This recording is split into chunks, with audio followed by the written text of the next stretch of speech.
Radhe everyone, कैसे हो आप सभी। आशा करती हूँ आप सभी बहुत अच्छे होंगे।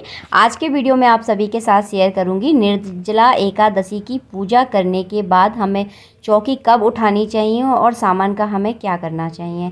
तो इस वीडियो में विस्तार रूप से मैं आपको सब सारी चीज़ें अच्छे से बता दूंगी ताकि आपको पूजा करने के बाद बिल्कुल भी कोई दिक्कत नहीं होगी और आप आसानी से अपनी चौकी उठा सकते हैं। तो देखिए, कोई भी पूजा हो हाल के साथ चौकी कभी नहीं उठाई जाती, इस चीज़ का आप हमेशा याद रखें।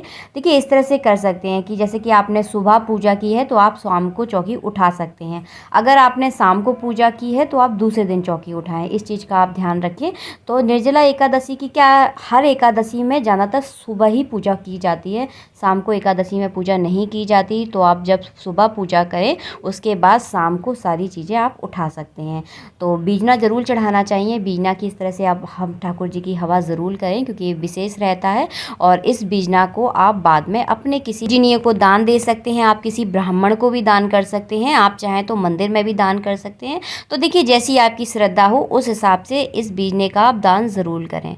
तो ये बीजना ज़रूर लेकर आना है। अगर आपकी इतनी हैसियत है तो आप जो लाइट वाला पंखा है आप उसका भी दान कर सकते हैं। तो ये देखिए, गर्मियों के लिए सारी चीज़ें बहुत ज़्यादा विशेष रहती हैं। इसके बाद देखिए, चौकी के सारे सामान का हमें क्या करना है। तो देखिए, मिट्टी का कलश जो है ना, इसे दान किया जाता है, जो कि मैंने पूजा विधि वाले वीडियो में भी आपको बार बार आप लोगों के साथ ये बात बताई थी। तो इसके ऊपर फल ज़रूर रखा जाता है। तो देखिए, ये है फल, आप मौसम का कोई भी फल रख सकते हैं। इसके ऊपर आपको दक्षिणा ज़रूर रखनी है, इस चीज़ का आप याद रखें। मैंने वहाँ पर नहीं रख पाई थी, कई बार चीज़ें हम करते हुए ध्यान भूल जाते हैं। तो यहाँ पर मैं आपको स्पष्ट रूप से बोल रही हूँ कि आपको दक्षिणा ज़रूर रखनी है। क्योंकि देखिए, दान करते समय अगर किसी चीज़ की कोई कमी अगर रह जाती है तो दक्षिणा उसकी पूर्ति कर देती है, इसीलिए दक्षिणा ज़रूर दी जाती है। इस तरह से मिट्टी का कलश बड़ा छोटा आप अपने हिसाब से दान कर सकते हैं। मिट्टी के कलश में शरबत भरा जाता है। अगर आपके पास शरबत नहीं है तो आप मीठा जल भी इसमें भर सकते हैं, यानी जल में थोड़ी सी चीनी डाल दीजिए और इसे दान कर दीजिए। इसके बाद देखिए, जो भी हमने भोग लगाया है, जैसे कि हमने ड्राई फ्रूट का भोग लगाया है, कैरी, इस कैरी के टुकड़े को दिन भर आप निर्जला एकादशी के दिन आप पूरा दिन भर अपने मुंह में रखें। अगर देखिए आप में इतना सामर्थ्य है तो इसके जूस को अंदर लीला नहीं जाता, इस चीज़ का आप थोड़ा सा ध्यान रखें। उसके बाद देखिए, फल वगैरह का आप अपने घर में प्रसाद बांट दें। जो भी हमने ड्राई फ्रूट वगैरह चढ़ाए थे, मिश्री चढ़ाई थी, उसका सबका आप अपने परिवार में प्रसाद बांट सकते हैं। आपको नहीं खाना, क्योंकि निर्जला एकादशी का व्रत जो है वो निर्जल रहा जाता है। अगर आप पर सहन नहीं हो रहा है तो आप शाम के टाइम जल पी सकते हैं, इस कलम मिट्टी के जो कलश है ना उसे दान करने के बाद। इसके बाद देखिए, बहुत सारे लोगों ने मुझसे पूछा था जो कलश पर हमने नारियल रखा है उसका क्या करना है।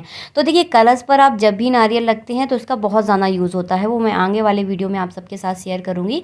लेकिन आप सबसे बढ़िया उपाय है, इसे बहते हुए जल में आप विसर्जित कर सकते हैं।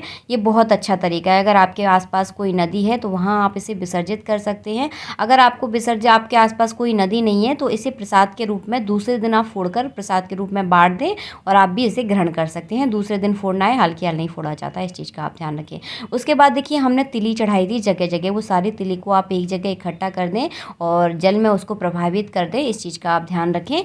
और जितने भी फूल पत्तियाँ जो भी हमने चढ़ाए थे, जैसे कि कलश पर हमने अशोक के पत्ते लगाए थे, तो ये सारे पत्ते फूल पत्तियाँ जितनी भी है ना, ये सारी की सारी विसर्जित की जाती है। उसके बाद देखिए, कलश में हमने जो हल्दी और सुपारी डाली थी, इसे हमने लाल कपड़े में बांध कर, इस पैसे को भी लाल कपड़े में हमें बांधना है और इसे हम अपनी तिजोरी में रख सकते हैं।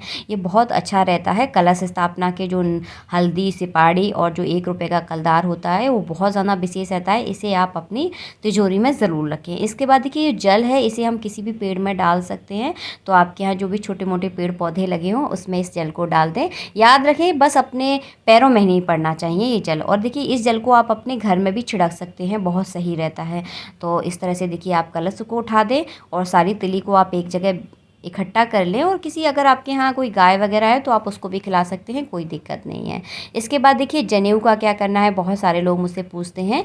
तो देखिए, जनेऊ को अगर आपके यहाँ कोई जनेऊ अगर पहनते हैं तो आप उनको भी दे सकते हैं। देखिए, भगवान पर चढ़ी हुई चीज़ें हम भी इसे यूज़ कर सकते हैं, कोई दिक्कत नहीं है। अगर कोई पहनने वाला नहीं है आपके घर में तो इसे आप जल में विसर्जित कर दें या किसी को आप दान भी कर सकते हैं। ये दान का भी बहुत अच्छा तरीका रहता है, क्योंकि ये सारी किसी के यूज़ में आ रही है चीज़, तो ये बहुत अच्छा तरीका है। सारी चीज़ें देखिए हम दान कर सकते हैं। उसके बाद देखिए भगवान को हम अपनी अपनी जगह पर विराजमान कर देंगे। तो मैं सारी तस्वीरें वगैरह है ना वो मंदिर में विराजमान कर देती हूँ। तो इसी तरह से देखिए मैं अपने घर में जब पूजा करती हूँ तो इसी तरह से सारी चौकियाँ उठाई जाती हैं। कोई भी सामान आपको बिल्कुल भी नहीं फेंकना है, जो किसी का यूज़ का नहीं है ना उसे आप विसर्जित कर सकते हैं। तो मैंने एक अच्छा तरीका आपको बता दिया, जो किसी के यूज़ में नहीं आ रहा है उसे आप विसर्जित कर दीजिए, और जो किसी के यूज़ में आने वाला तरीका है वो किसी ज़रूरतमंद इंसान को आप दे दीजिए। ये बहुत अच्छा तरीका रहता है और हमेशा इसी तरह से करें। आप सुबह पूजा करें तो शाम को चौकी उठा सकते हैं। अगर शाम को अगर आप पूजा कर रहे हैं तो आप दूसरे दिन चौकी उठाएं। हाल की हाल चौकी कभी नहीं उठाई जाती। तो इस तरह से आप एकादशी की पूजा करने के बाद इस तरह से चौकी उठा सकते हैं। आई होप आपको हमारा वीडियो पसंद आया है। अगर वीडियो अच्छा लगता है तो वीडियो को लाइक ज़रूर करें, और हाँ, चैनल पर अगर पहली बार आए हैं तो चैनल को सब्सक्राइब करना बिल्कुल ना भूलें। मिलते हैं आप सबसे नेक्स्ट वीडियो में। जब तक के लिए जय श्री राधे राधे राधे।